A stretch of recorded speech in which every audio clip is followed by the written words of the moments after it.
भाव शुद्ध तो घर का पानी भी गंगा जल, चरण उसके छूना जिसका आचरण अच्छा। पंडित प्रदीप मिश्रा। कथा श्रवण करने उमड़ रहे श्रद्धालुओं के सैलाब, चित्तौड़गढ़ विधायक चंद्रभान ने की आरती।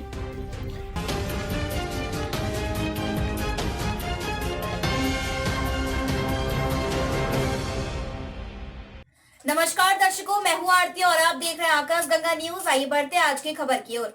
श्री महाशिव पुराण कथा श्रवण कराने पहली बार मेवाड़ की पावनधरा भीलवाड़ा में पधारे कथावाचक पंडित प्रदीप मिश्रा के मुखारबिंद से कथा सुनने के लिए श्रद्धालुओं का सैलाब उमड़ रहा है। हर दिन पिछले दिन से अधिक जन सैलाब होने से 3 विशाल डोम व पाइप पंडाल युक्त 4.5 लाख वर्ग फीट का पंडाल भी छोटा प्रतीत हो रहा है और अतिरिक्त व्यवस्था बैठाने के लिए की जा रही है। कथा के चौथे दिन शनिवार को हालत यह रहे कि दोपहर 1 से पहले ही पंडाल पूरी तरह से भर चुका था और विलंब से पहुंचने वालों को बैठने की जगह मिलना भी कठिन हो रहा था।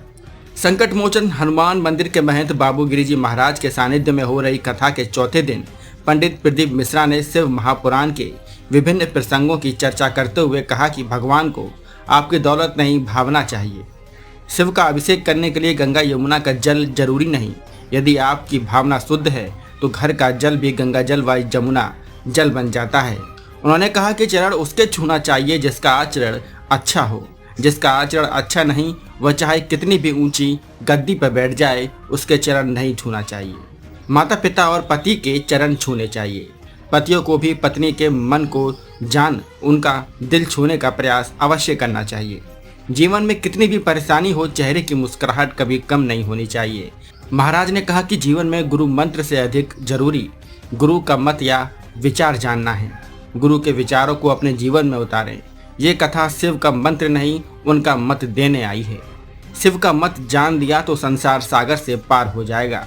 कथा के चौथे दिन कथा के प्रारंभ में व्यासपीठ पर विराजित पंडित मिश्रा का अभिनंदन करने वालों में निम्बार्क आश्रम भीलवाड़ा के महंत मोहन शरण शास्त्री, हाथीभाटा आश्रम के महंत संतदास महाराज आदि शामिल थे। कथा स्थल पर प्रातः कालीन पूजन एवं चौथी पूजन करने वाले जजमान में गजानंद बजाज, नवरतन देवी बजाज, गिरिराज मोनिका बजाज, कैलाश चंद्र रतन देवी गदिया, विनोद सुथार, गोविंद प्रसाद सोडानी, बालू सिंह राजपूत, दीपक तोशनीवाल, राधेश्याम पोरवाल, गणेश दमानी, मदन गोपाल कालाराज शामिल थे।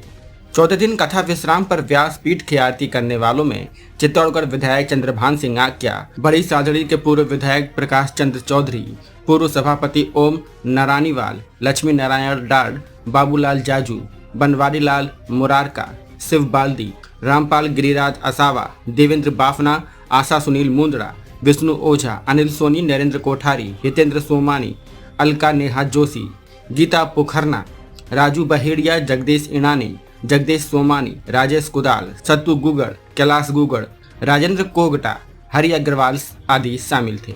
अतिथियों का स्वागत आयोजन समिति के अध्यक्ष विधायक अशोक कोठारी ने किया। आभार आयोजन समिति के कार्यकारी अध्यक्ष राधेश्याम सोमानी ने जताया। आयोजन समिति के वरिष्ठ उपाध्यक्ष सुनील जागेटिया ने बताया कि कथा पंडाल में उमड़ रहे श्रद्धालुओं के लिए छाया पानी प्रबंध किए जा रहे हैं और आवश्यकता अनुसार सुविधाओं का विस्तार किया जा रहा है। कथा समिति के सह संयोजक सत्येंद्र बिरला ने बताया कि कथा 14 अप्रैल तक प्रतिदिन दोपहर 2 से शाम 5 बजे तक होगी। पंडित प्रदीप मिश्रा ने आयोजन के प्रेरक संकट मोचन हनुमान मंदिर के महंत बाबूगिरी महाराज का अभिनंदन कर कहा कि उनकी भावना के कारण ही यहाँ ये आयोजन हो पाया है। कथा कराना सरल नहीं होता, बहुत परीक्षा देनी पड़ती है। श्री शिव महापुराण कथा आयोजन समिति के अध्यक्ष विधायक अशोक कोठारी एवं समिति के सेवा भावना की सराहना करते हुए उनके प्रति भी साधुवाद व्यक्त किया। उन्होंने कहा कि भीलवाड़ा में 42 डिग्री तापमान में भी गर्मी की परवाह किए बिना जिस कदर श्रद्धालु उमड़ रहे हैं, उसे ऐसा लगता है कि भीलवाड़ा में शिव का कुंभ चल रहा है। रात में कथा पंडाल में ठहरे श्रद्धालु जिस तरह प्रभु भक्ति करते हैं वह अनुपम है। शिव से मिलना है तो अहंकार का त्याग करो। पंडित प्रदीप मिश्रा ने कहा कि भगवान शिव हमसे धन दौलत नहीं, सच्ची भक्ति व विश्वास मांगते हैं। जिसकी जिंदगी में श्रद्धा और विश्वास प्रबल नहीं, उसके जीवन में बहुत अड़चने आने से वह सफल नहीं हो सकता। जब तक शिव की कृपा नहीं होगी उनके दर्शन नहीं होंगे। जब तक विश्वास पूर्ण नहीं होगा तब तक शिव नहीं मिल सकते। उन्होंने कहा कि अहंकार लेकर शिव के पास जाएंगे तो वह नहीं मिलेंगे।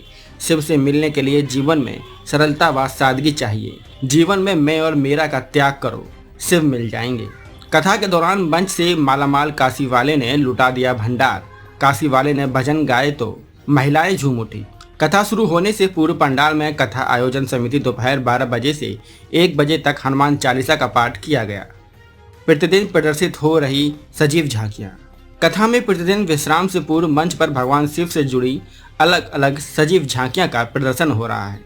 चौथे दिन भगवान शिव पार्वती के साथ गणेश की सजीव झांकी आकर्षण का केंद्र रही।